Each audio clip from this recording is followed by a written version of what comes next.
अस्सलाम वालेकुम, क्या हाल चाल है दोस्तों। उम्मीद है सब खैरियत से होंगे। तो आज बहुत इम्पोर्टेंट टॉपिक है, बहुत अहम वीडियो है। बहुत सारे लोग मुझसे कांटेक्ट करके पूछते हैं कि भाई हमारा लेबर कैटेगरी का वीज़ा या लो प्रोफेशन वीज़ा, सेल का वीज़ा डला हुआ है और क्लर्क का वीज़ा है, तो क्या हम यूरोप या किसी अच्छे कंट्री में मूव कर सकते हैं। क्योंकि मार्केट के अंदर बहुत सारे ऐसे कंसल्टेंट एजेंट हजरात बैठे हुए हैं जो कि कहते हैं कि आपका लेबर कैटेगरी के ऊपर यूरोप का वीज़ा लगवा देंगे और आप इजीली जा सकते हो। अभी रिसेंटली मेरे एक फ्रेंड ने कॉल की हुई थी, उसने मुझे हर चीज़ बताई कि ऐसे यूट्यूबर्स हैं, कुछ बड़े फेमस यूट्यूबर हैं। खैर, क्योंकि हम यूएई में रहते हैं तो हम यूएई की नज़र से देखते हैं।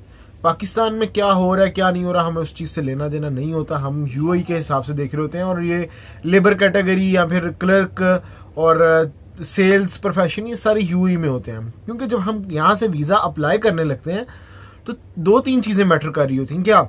एक वीज़ा प्रोफेशन, एक आपका बैंक स्टेटमेंट और एक एनओसी। ये तीन चार चीज़ें होती हैं जिसके ऊपर आपका वीज़ा ग्रांट करके दिया जाता है। तो यहाँ पे फिर जब आप जाते हो, क्योंकि अगर आप पाकिस्तान से भी अप्लाई कर रहे हो तो क्या आप पाकिस्तान के नेशनल हो, देन ही आप अप्लाई कर सकते हो। इसी तरह जब आप किसी दूसरे कंट्री से अप्लाई करने लगते हो तो आपको वहाँ का रेजिडेंस होना पड़ता है, देन आप वहाँ से एलिजिबल होते हो किसी कंट्री के लिए अप्लाई करने के लिए। इसी तरह जब आप यूएई से अप्लाई करते हो तो आपके पास रेजिडेंसी वीज़ा होता है। रेजिडेंसी वीज़ा के ऊपर आप अप्लाई करते हो, आप पाकिस्तानी रेजिडेंट नहीं होते हो, आप यूएई गल्फ रेजिडेंस होते हो। नेशनलिटी आपकी बेशक पाकिस्तानी है लेकिन रेजिडेंट आप यूएई के हो। तो इसलिए यहाँ से अप्लाई करते हो तो आपका यहाँ का स्टेटस देखा जाता है, सेम लाइक पाकिस्तान।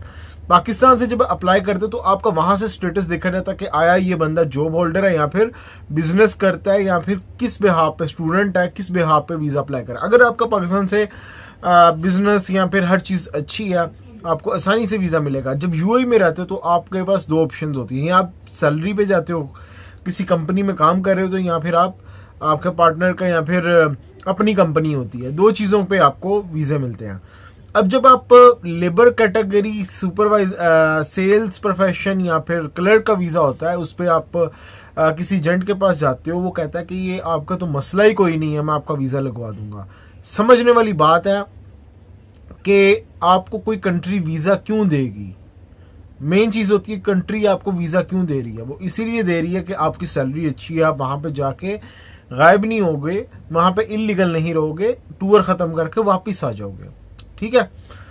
तो जब एम्बेसी ये देखेगी दोस्त मेरे कि आपका लेबर का वीज़ा है, ये मैं लो कैटेगरी के जो प्रोफेशन है उनको मैं हाईलाइट कर रहा हूँ। काम कोई भी बुरा नहीं है, लेकिन देखिए मेरी बात सुने, रियलिटी होती है कि यहाँ पे आपको काम कुछ और भी करो लेकिन प्रोफेशन आपका दूसरा डला होगा। बहुत सारे लोग जॉब नहीं करते लेकिन उनका वीज़ा प्रोफेशन क्या, मैनेजर का, अकाउंटेंट का, इसी तरह पार्टनर का, ये अच्छे प्रोफेशन उन्होंने खरीदे होते हैं। अब लेबर कैटेगरी के कुछ लोगों के वीज़े लगे हुए हैं तो उसकी सैलरी क्या शो हो रही है। लेबर की तो आप 10,000 दरम 7,000 दरम तो शो नहीं कर सकोगे, उसकी कितनी सैलरी होगी, जो बेसिक सैलरी 1200 1500, इतनी सैलरी। अब इस सैलरी के ऊपर मुझे आप एक चीज़ बताओ कि आप किस तरीके से कनाडा का वीज़ा अप्लाई कर सकोगे। उससे आपकी फ्लाइट ही नहीं बनती, फ्लाइट ही वहाँ की 6-7 हज़ार दरम, 8,000 दरम, 6,000 दरम की फ्लाइट बन जाएगी। तो किस तरीके से, तो आपके पास कुछ रिजर्व तो होने चाहिए। बैंक स्टेटमेंट कैसी शो करवाओगे? अगर आप कहते हो मैं 6 महीने की स्टेटमेंट भी लगा देता हूँ साथ में, तो मेरे दोस्त एक चीज़ बताओ, 1500 दरम आपकी सैलरी, 1800 दरम आपकी सैलरी, चले 2,000 दरम आपकी सैलरी है, खाना पीना कुछ नहीं, रूम अकोमोडेशन, ट्रांसपोर्टेशन कुछ नहीं। अभी आप कहोगे कि भाई मुझे कंपनी ने दिया हुआ है सारा कुछ, ठीक है, सब कुछ मान लिया, फूड अलाउंस कंपनी के, अकोमोडेशन कंपनी की, ट्रांसपोर्टेशन कंपनी की, तो घर में कुछ नहीं भेजना, अपने खर्चे कोई नहीं, तो कटिंग वगैरह नहीं करवाते हो। देखें 1,000 दरम भी आप कम से कम घर भेजते हो, खर्चे होते हैं, तो आपका कितनी बचत हो जाएगी, 500-700 दरम। तो उस हिसाब से आप स्टेटमेंट बनाओगे तो भाई नहीं समझ में आती है बात। यहाँ पे एजेंट आपको बेवकूफ़ बनाते हैं कि भाई आपको हम माल्टा का वीज़ा लगवा देंगे, लो जो कंट्रीज़ हैं, पोलैंड का, हंगरी का, इस तरह के कंट्रीज़ का वीज़ा लगवा देंगे, इजीली लग जाएगा। मेरे दोस्त, वीज़ा आपका लग जाएगा, किस बेस पे लगेगा? मैं ये नहीं कह रहा हूँ कि लेबर कैटेगरी के वीज़े नहीं लगेंगे, लगेंगे। क्लर्क, लेबर, कोई भी, मुझे लो से लो प्रोफेशन का भी कोई बंदा वीज़ा ला दे, खदामा वगैरह का, उसके भी वीज़ा लगेंगे। लेकिन एक तरीका होता है, एक सिनेरियो होता है। ऐसा नहीं होता कि आप डायरेक्ट अप्लाई करो वीजा लग रहा है। 2-3 फिर चीजें देखी जाती है एम्बेसी में। जब आपका पासपोर्ट जाएगा वो क्या करेंगे, आपकी ट्रैवल हिस्ट्री देखेंगे। ठीक है, आपको शौक है घूमने का, वो तो हर इंसान को है, ठीक है, लेकिन उसका एक पूरा माहौल बनाना पड़ेगा। वो कहेंगे यार अच्छा ये बंदा लेबर है, इसकी कोई ट्रैवल हिस्ट्री है कि डायरेक्ट इसने जर्मनी जाना है।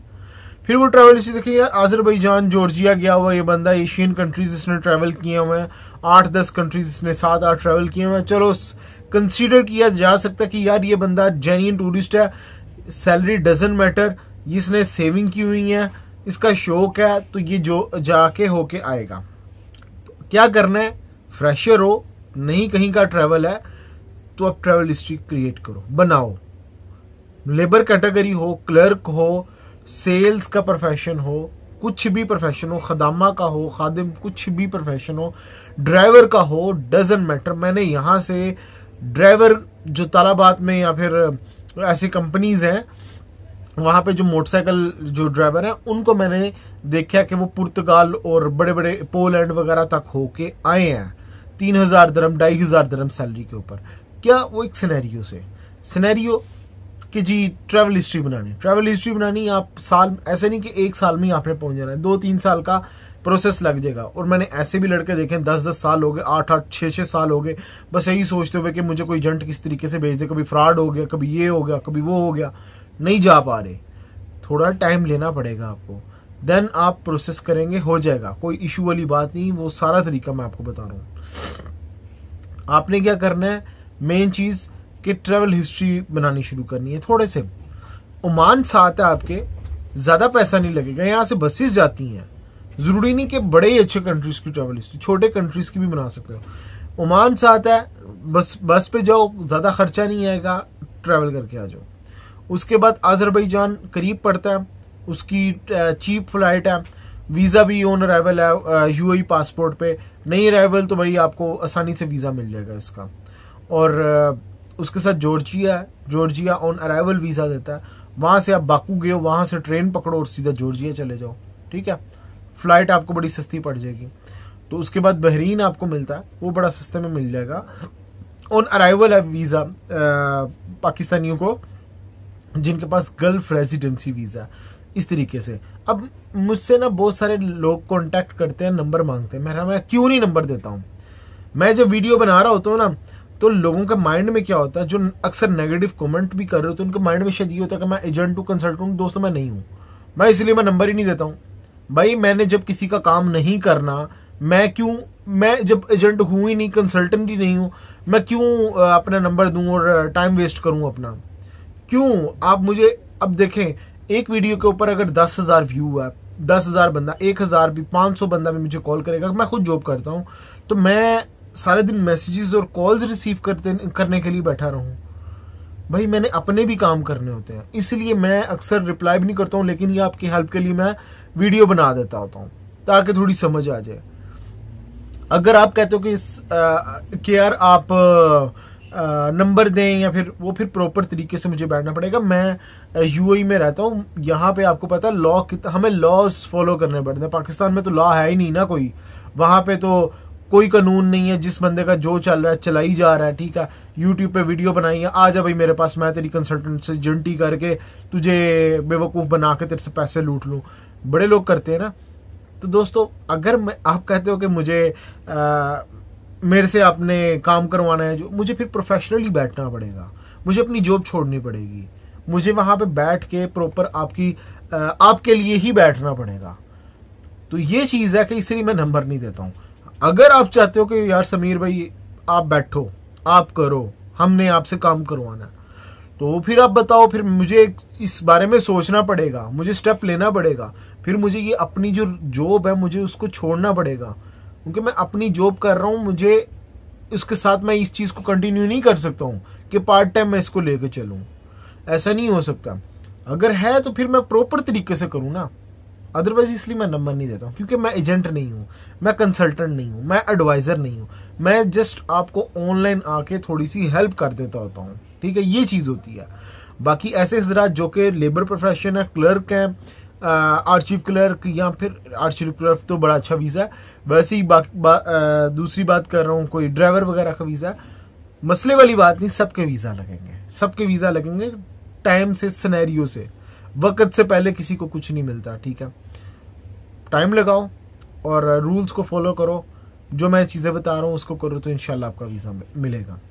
और हाँ, कोई दोस्त चाहते होंगे कि भाई मैं प्रोफेशनल तरीके से बैठूं, तो बता दें, तो फिर सोचा जा सकता है। तो इंशाल्लाह नेक्स्ट वीडियो में मिलेंगे नए टॉपिक पे। ख्याल रखिए अपना, टेक केयर, अल्लाह हाफिज़।